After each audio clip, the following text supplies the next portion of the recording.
और उस पर दिया गया है बाबू 2 क्वेश्चन आपके पास उपस्थित हैं, सब लोग देख रहे हैं। पहला है गुरुत्वाकर्षण का सार्वत्रिक नियम बताइए। गुरुत्वाकर्षण का सार्वत्रिक नियम, खाली आप सुनिए, लिखे हैं सब लोग, आप लोग।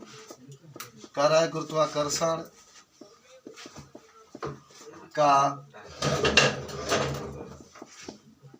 सार्वत्रिक नियम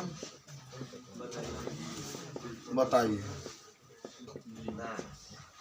याद है? सोच के बताओ। आप सभी लोग इसके बारे में पढ़े भी होंगे कि 2 पिंडों के बीच कार्य करने वाला गुरुत्वाकर्षण बल उनके द्रव्यमानों के गुणनफल के समानुपाती तथा उनके बीच के दूरी के वर्ग के व्युत्क्रमानुपाती होता है। याद है कि 2 पिंडों के बीच कार्य करने वाला जो गुरुत्वाकर्षण बल होता है उनके द्रव्यमानों के गुणनफल के समानुपाती तथा उनके बीच के दूरी के वर्ग के गुणनफल के वर्ग के व्युत्क्रमानुपाती होता है। इसी को हम लोग क्या कहते हैं? गुरुत्वाकर्षण का सार्वत्रिक नियम कहते हैं। सबको याद भी हो गया होगा। याद हुआ कि नहीं हुआ बताओ? कि 2 पिंडों के बीच कार्य करने वाला गुरुत्वाकर्षण बल है या गुरुत्वाकर्षण बल सब लोग याद रखो, उनके द्रव्यमानों के गुणनफल के समानुपाती, ऊपर वाले समानुपाती को हुआ, तथा उनके बीच के दूरी के वर्ग के व्युत्क्रमानुपाती होता है। इसी को हम लोग कहते हैं न्यूटन का गुरुत्वाकर्षण नियम। लेकिन 2 पिंडों के बीच कार्य करने वाला गुरुत्वाकर्षण बल उनके द्रव्यमानों के गुणनफल के समानुपाती तथा उनके बीच के दूरी के वर्ग के व्युत्क्रमानुपाती होता है।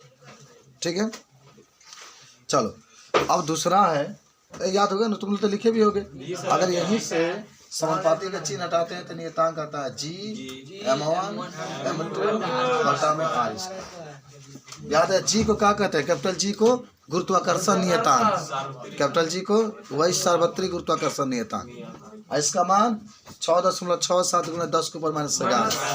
सब लोग याद कर लो। नहीं तो का अरे 6.67 × 10⁻11 मात्रक निकाल लोगे सब लोग, कहीं निकल ये आपके न्यूटन निकला। ठीक, ये आपके काची न्यूटन, और यार इसका रहने जाए तो मीटर स्क्वायर, और नीचे आ जाएगा किलोग्राम स्क्वायर बराबर जी। तो न्यूटन गुण मीटर स्क्वायर प्रति किलोग्राम स्क्वायर, ये जी का मात्रक आ जाएगा। किसका मात्रक आ गया? जी का। आगे बढ़ो, देखो गुड मॉर्निंग। उसके बाद से आपका दिया गया है ना दूसरा प्रश्न है, सुनो। कह रहा है पृथ्वी तथा उसकी सतह पर रखे किसी वस्तु के बीच लगने वाले गुरुत्वाकर्षण बल का परिमाण ज्ञात करने का सूत्र लिखिए। क्या कहा? पृथ्वी है, मान लो पृथ्वी है, ये पृथ्वी है, ठीक है।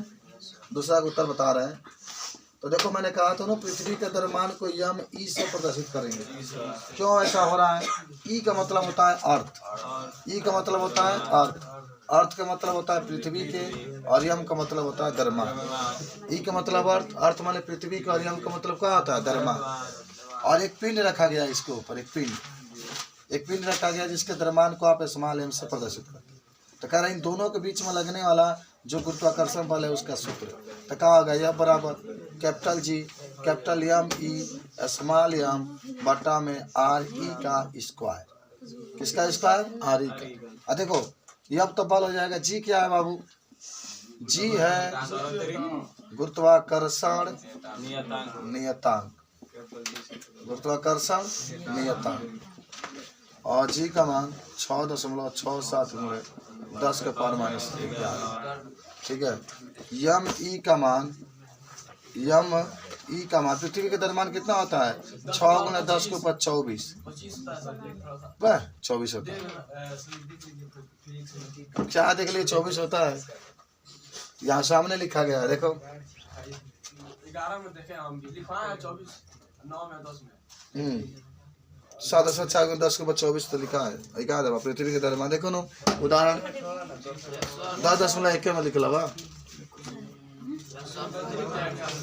हो सकता है गलती छापा हो। चलिए इतना ही फिक्स होता ही है। और पृथ्वी की त्रिज्या होता है 6.4 × 10⁻6 मीटर। बात समझे ना? अच्छा, जहाँ जहाँ ई आ जाएगा ना, ई का मतलब होता है अर्थ, ई का मतलब अर्थ, और यहाँ का मतलब क्या होता है? द्रव्यमान, यानी पृथ्वी के द्रव्यमान। ई का मतलब हो जाएगा अर्थ, आर का मतलब रेडियस यानी पृथ्वी की त्रिज्या। तो पृथ्वी की त्रिज्या 6.4 × 10⁻6, और पृथ्वी का द्रव्यमान 6 गुना 10 के ऊपर 24 और गुरुत्वाकर्षण नियतांक का हो जाएगा 6.67 गुना 10 के मान से 11 और जी का मान आपका हो जाएगा एकाध बार। तो लिखा जाएगा सूत्र नु तो कहेगा पृथ्वी और उस पर स्थित किसी पिंड के बीच लगने वाला गुरुत्वाकर्षण बल का सूत्र तो बराबर G M E small M बटा में आर का स्क्वायर। लिखा जाएगा सबका, कोई दिक्कत नहीं। तो नोट कर लेता नहीं इसको, आज जरूर नोट कर लेना कि जी का मान 6.67 गुना 10 को मैं से 11। आप पृथ्वी का द्रव्यमान जब भी कहेगा 6 गुना 10 के ऊपर 24, त्रिज्या जब भी कही खाली 6 भी लिख सकते हो या 6.4 गुना 10 के ऊपर 6 मीटर हो जाएगा। आज तो थोड़ा जानते वालोगे गुरुत्वाकर्षण के सार्वत्रिक नियम के महत्व हम लिखौला नहीं आइल बात देख ही रहे हैं आप लोग। पहला महत्व होता है कि हमें पृथ्वी से बांधे रखता है, पृथ्वी के चारों ओर चंद्रमा के गति के, सूर्य के चारों ओर ग्रहों के गति के बारे में बताता है, चंद्रमा तथा सूर्य के कारण ज्वार भट्टा के बारे में बताता है। हो गया।